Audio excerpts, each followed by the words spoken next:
اخلاقیات کے استاد نے طالبہ سے پوچھا، اگر تمہارے پاس 86,400 روپے ہوں اور کوئی لٹیرا ان میں سے 10 روپے چھین کر بھاگ جاؤ تو تم کیا کرو گے؟ کیا تم اس کے پیچھے بھاگ کر اپنی لوٹی ہوئی 10 روپے کی رقم واپس حاصل کرنے کی کوشش کرو گے یا پھر اپنے باقی کے بچے ہوئے 86,390 روپے کو حفاظت سے لے کر اپنے راستے پر چلتے رہو گے؟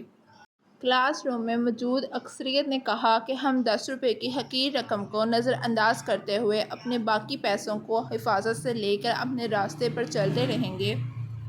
استاد نے کہا کہ تمہارا بیان اور مشاہدہ درست نہیں۔ میں نے دیکھا ہے کہ زیادہ تر لوگ ان 10 روپے کو واپس لینے کے چکر میں ڈاکو کا پیچھا کرتے ہیں اور نتیجے کے طور پر اپنے باقی کے بچے ہوئے 86,390 روپے سے بھی ہاتھ دھو بیٹھتے ہیں۔ طالبہ نے حیرت سے استاد کو دیکھتے ہوئے کہا، سر یہ ناممکن ہے، ایسا کون کرتا ہے؟ استاد نے کہا، یہ 86,400 اصل میں ہمارے ایک دن کے سیکنڈز ہیں۔ کسی 10 سیکنڈ کی بات کو لے کر یا کسی 10 سیکنڈ کی ناراضگی اور غصے کو بنیاد بنا کر ہم باقی کا سارا دن سوچنے، جلنے اور کرنے میں گزار کر اپنا باقی کا سارا دن برباد کرتے ہیں۔ یہ والے 10 سیکنڈ ہمارے باقی بچے ہوئے 86,390 سیکنڈز کو بھی کھا کر برباد کر دیتے ہیں۔